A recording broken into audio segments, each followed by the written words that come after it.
Hey, it's Dawn with the DIY Collaborative, and today we're going to be working on the mastic around a pool. And you can see this one is in pretty bad shape, so it's time to take care of this.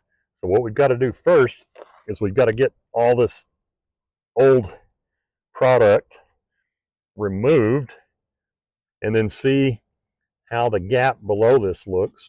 And it looks like they've got some pieces maybe of backer rod and or sand, and then there's some other trash and debris down in here uh, that we need to get cleaned up before we go back. And we're actually looking at a Sika self-leveling sealer sandstone color to use on this area, but at this point it's still too early, and I've undecided if we're going to use it or not, but I think that's what we're going to go with. So let's get started and get this old mastic torn out and see how we look. I'm going to wear some safety glasses while I'm doing this part, just because that's what I want to do. And I've got several things here, just a box cutter, another cutter, a multi-tool, small screwdriver. And we're just going to work on this a little bit and see what happens. I was thinking maybe I was going to need my power. Yeah, there's the old backer that they put in, and you can see it's in pretty bad shape. So we're going to need to replace that and or use some sand for this. And this is the color of this, I believe, is gray or white. And we're going to go back with sandstone, we think, because I think it'll match better with the deck and the flagstone trim around this pool. So we'll see.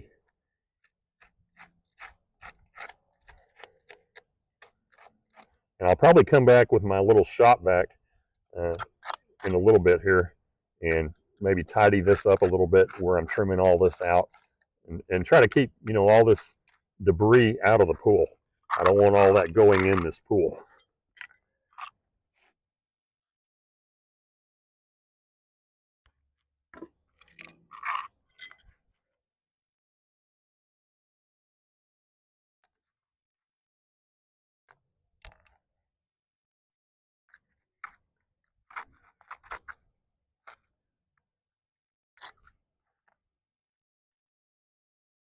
So far this is so old and dried and cracked that it's coming out pretty easy.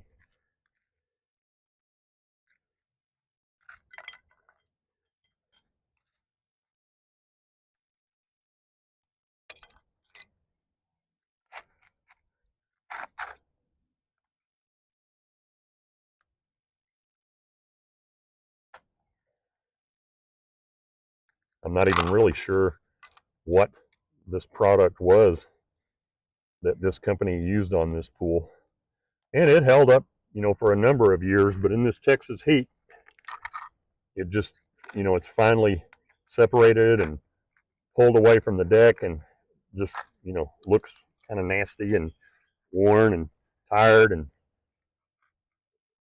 ready to be replaced, if you will.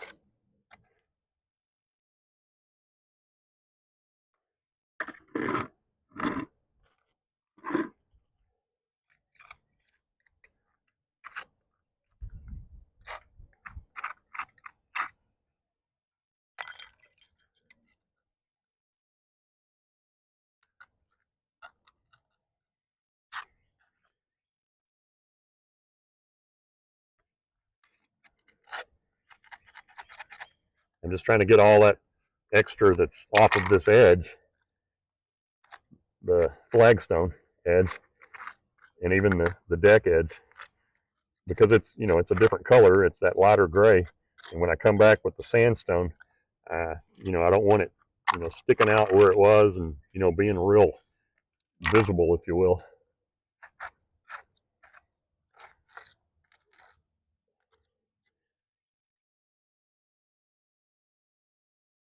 Yeah, the backer product that was in here is pretty bad too.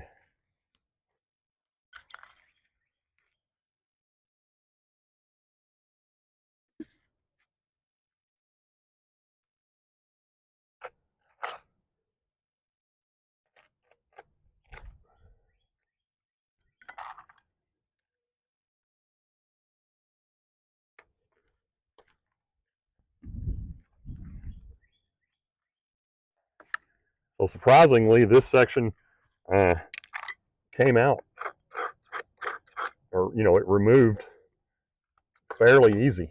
So I'm happy about that. I've seen some jobs where the people had to go in and it just started chipping out in little tiny pieces, and I was kind of worried that might be what was going to happen, but so far this one's come out pretty easy. Okay, we're going to get our little shop back out here and try to tidy this up a little bit more, and then we'll see about taking care of this. I did want to see what the size of this is, this opening. Looks like the opening is about a 1/2 inch, so I'm going to see if I have any backer rod that would be the appropriate size for this to fill this in with. And if I don't, I'm probably just going to use like play sand to bring it up to like at least 1/2 inch to a 1/4 inch from the top surface, because you want there to be ample room for the product that we're going to put in here, the self-leveling sealant. You want there to be ample room for it to adhere to this side and this side, and not necessarily all of that sand and stuff that's on the bottom. I prefer backer rod, but if I have to, I'll just use sand to level this on up with.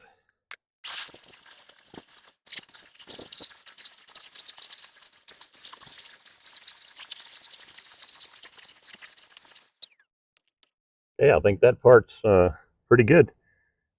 We're gonna take a little break and then see about getting some backer rod and some leveling sand in here, and then get to applying the product.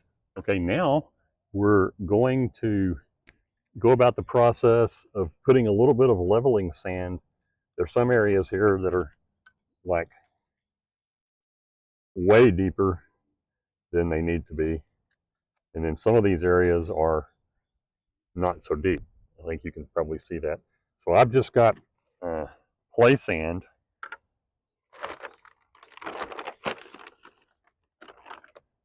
and I'm just going to take some.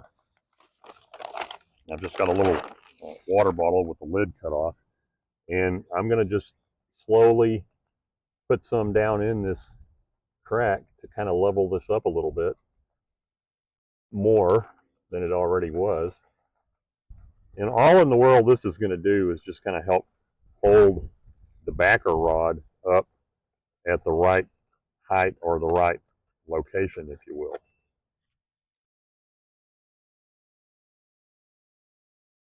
I can take I've just got a paint stir stick, and I'm reaching down in there and moving the sand into the areas where I really want it to be, and just kind of tamping it down.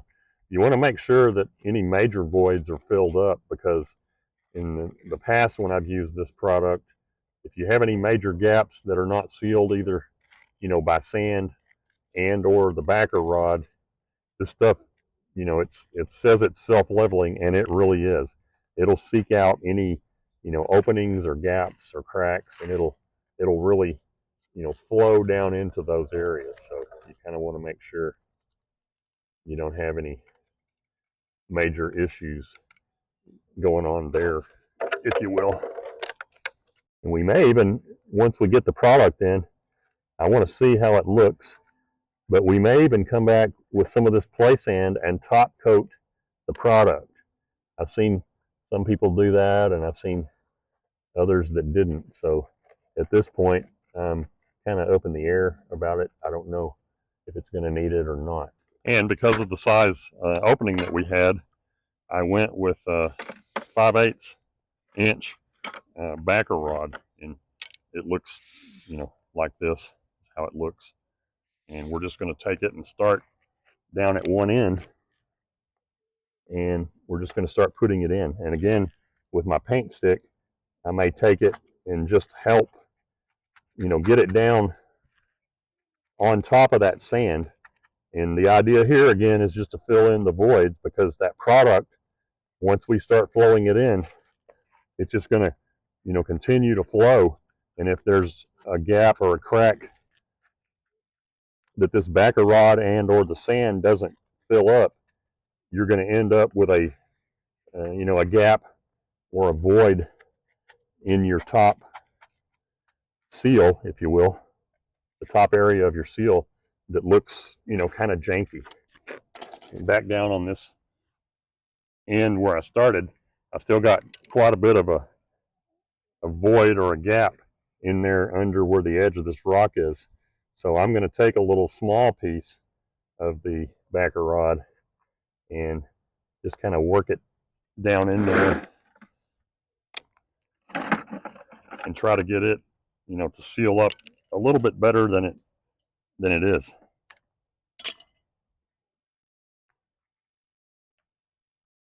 Kind of like that.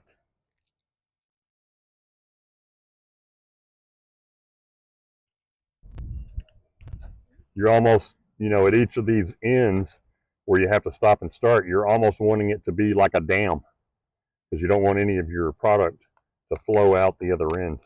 Okay, I think we're good with the sand. We're good with the backer rod.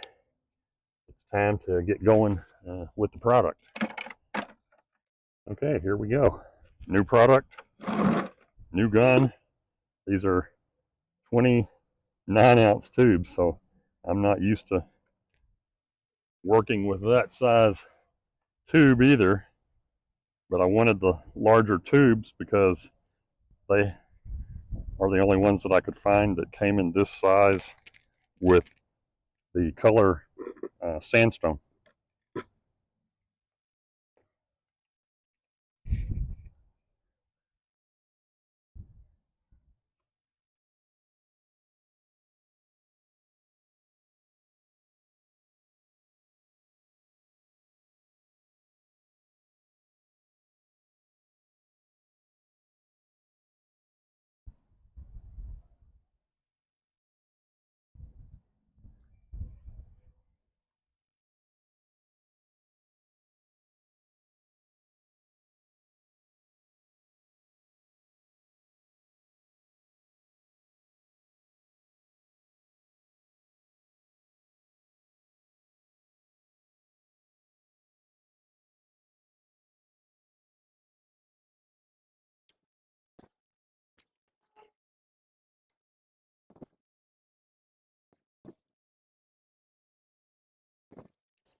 It applies pretty easy. It's pretty free flowing, so you just concentrate on keeping it in the area that you're trying to fill and get the product in there, and then it levels out pretty good.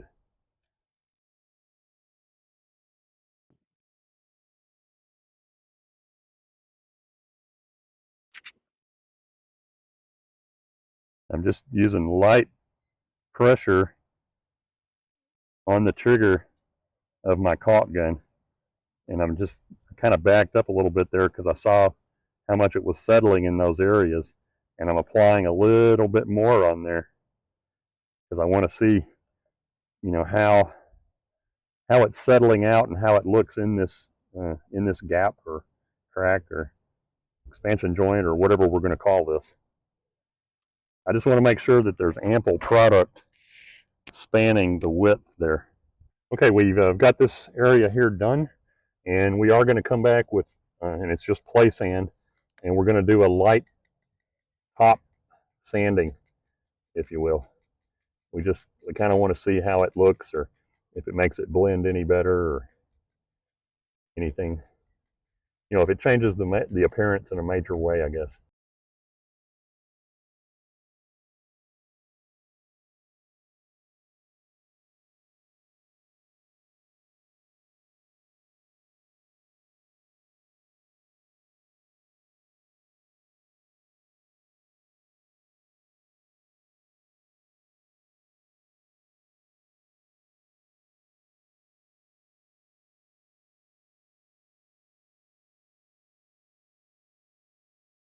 Okay, welcome back.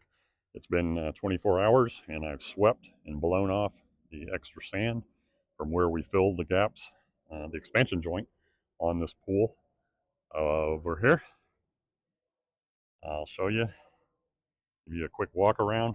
This pool is pretty decent size. I think it's around 33,000 gallons. There was actually 65 feet of mastic that we replaced on this pool. I'd never used the product for doing pool mastic with before, and it was, not too tough of a job. It came out pretty easy. We were able to get everything cleaned, new backer rod and sand put in, and we also went with the 29-ounce tubes. Took 5 tubes, really 4.5 tubes. I've got some product left to do this pool. I'll give you a quick walk around now. We also top coated it with play sand when we were done, simply because we didn't want it to stand out as much as it had previously, where the people had used gray or white or whatever the product was. You can see here how well it came out. We really like it. One of the things about the Sika that I've noticed, once it cures, it's a little bit shiny, and that's the gray, and that's what I didn't care about. So I was afraid this product was maybe going to be the same way, and that's one of the reasons we topped it with play sand. The play sand, it's pretty firm in there. I know it looks like it may not be, but it actually is. I came along after 24 hours and swept all of this. So what you see here is pretty much, how it's going to be. Now, granted, there will be some wear and tear, over the years, but priority one was getting the expansion joint sealed up. So we hope that you like this project. Give us a thumbs up. If you do, give us your comments or suggestions down in the comment section. We'd love to know if you've used the product, or if you're thinking about it. We could give you a few pointers and maybe some tips and tricks along the way. Subscribe to our channel, share the channel if you don't mind. It would really help us out. Thanks for checking out this project. This has been Dawn with the DIY Collaborative.